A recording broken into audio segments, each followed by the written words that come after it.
Hey, welcome to Road to Forever. I'm Terry, and today I'll be showing you how to make some Daniel Fast dinner recipes. Yes, I'm making more Daniel Fast goodies. And the reason why I'm giving you several options for these different recipes is because I know that when you're going through a diet change, it's really hard to eat the same thing over and over again. And I personally don't like to eat the same thing every day. And so in this video, I'm going to teach you how to make some items that you can mix and match so that way you can get different flavor profiles throughout the week. So I also want to remind you that in the description box there will be a Daniel Fast recipes PDF, and so basically it gives you some breakfast and lunch recipes for the Daniel Fast, as well as go through all of the things that you should be looking for when you are shopping in the grocery store and what's approved on the Daniel Fast. So make sure you check that out, and also there will be links to all of the other Daniel Fast videos that I've done, so if you want to check those out as well. I'll also make sure to link our Daniel Fast playlist right up here in the cards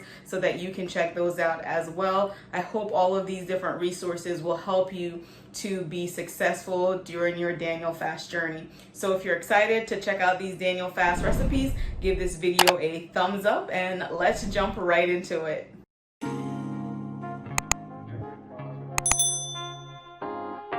So for this Daniel Fast dinner recipe, what you're going to do is you're going to be making some stir fry. And I love stir fry because you can use it with so many different things, especially when it's stir fry vegetables.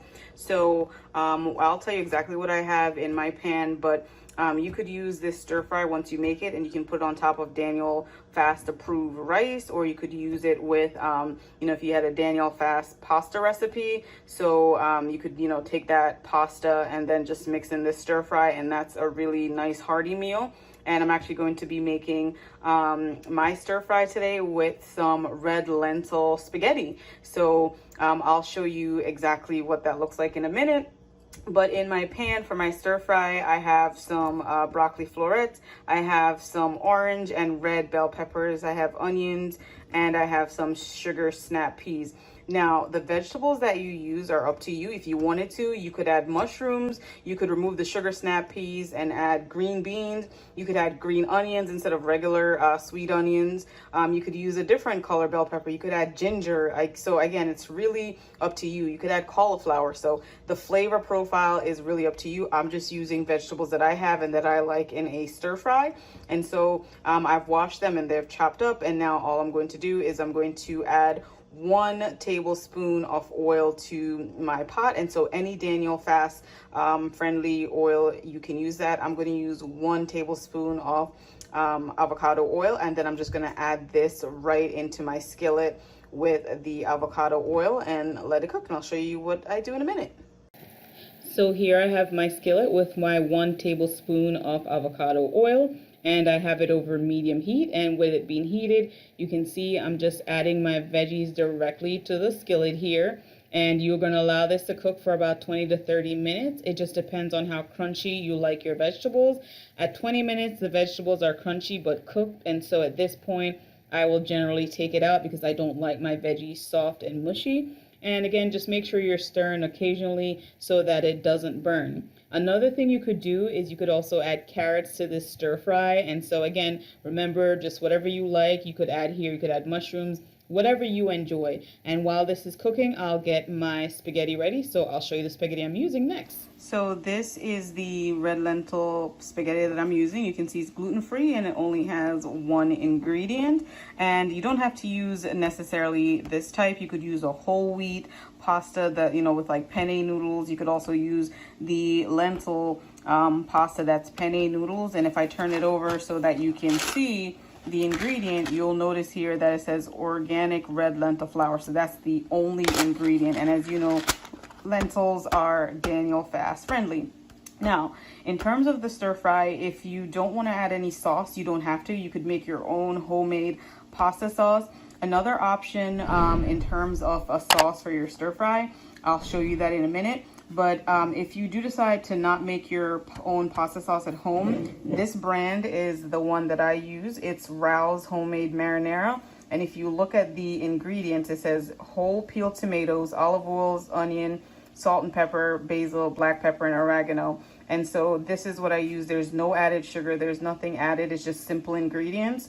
And so you can find this at your local grocery store. I picked it up at Costco. So again, you don't have to use this. You could also make your own homemade sauce. But if I'm in a rush and I don't have any time to make something homemade, this is my go-to because it doesn't have all of those preservatives and it's just all natural. So just something to consider. Now let me show you another option that you could use to make a sauce for your stir fry.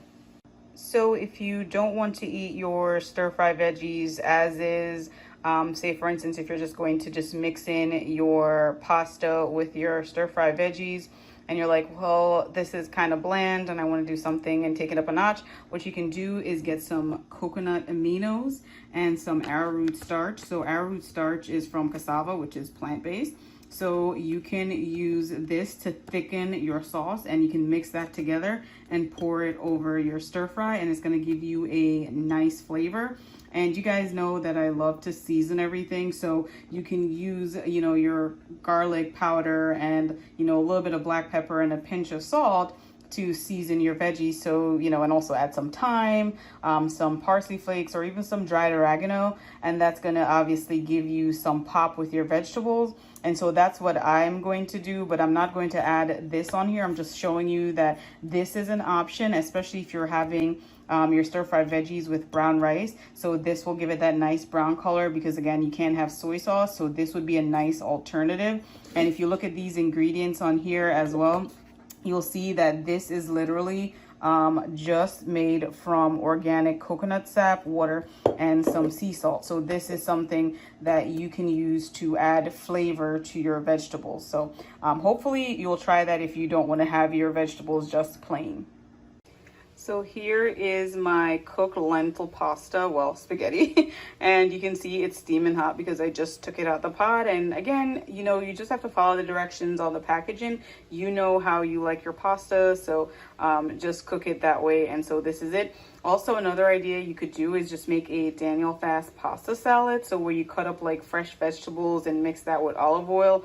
And that's a quick and delicious treat. So again, really up to you. Let me show you what the finished product looks like for the stir fry. And I'll tell you some reasons why I'm leaving it the way I will be leaving it. So here is my completed stir fry. And as you can see, I haven't added any spaghetti sauce. I haven't added the coconut aminos with the arrowroot starch. And the reason for that is because throughout the week, I don't like to eat the same things all the time. So what I'll do is I'll portion out what I want to eat. And so maybe one day I'll just eat it plain, just like this, on top of, pasta or brown rice. Or another day, what I'll do is I'll add that spaghetti sauce and mix it up with the spaghetti sauce. I'll add that marinara sauce and mix it up with the spaghetti. And so that's another option. And then maybe another day I'll add the coconut aminos, the arrowroot starch, mix that up, and I have a different flavor. So that way it doesn't seem like I'm eating the same thing every single day and I'm not going to get bored. So that's just why I keep the final stir fry in this state, and then I just season it up according to my liking for that particular day. All right, guys, so here's what my final plate looks like. I know it looks a little foggy because it's steaming hot, but I'm telling you, this is so delicious, and you're having all of your vegetables. And again, this is something you could keep in your repertoire even after the Daniel fast is over. So I hope that you like this recipe. Definitely let me know in the comments down below if this is something you're going to try. And maybe I'll make a plate with the sauce on top so you can see what that looks like. And here's an example of the pasta with the sauce added. And guys, I'm telling you, this is so good. So again, if you want to add the sauce, you can. If you don't want to add the sauce, you don't have to. But I'm telling you, all of this stuff just takes it up a notch. And I'm telling you how delicious, how good does this look? Seriously, like, let me know in the comments down below. Doesn't this look so yummy? It is so delicious. Let me get in close so you can see all that goodness. So good, guys. So now that you've seen these Daniel fast recipes, which one are you most excited to try? Let me know in the comments down below. And if you enjoy this video and think it's a blessing, I ask that you would share it with your friends, give it a thumbs up, and subscribe for more awesome content just like this. But before you leave, I want to remind you, you're only one prayer away. Thank you so much for watching, and I'll see you in the next one. Bye. Take care.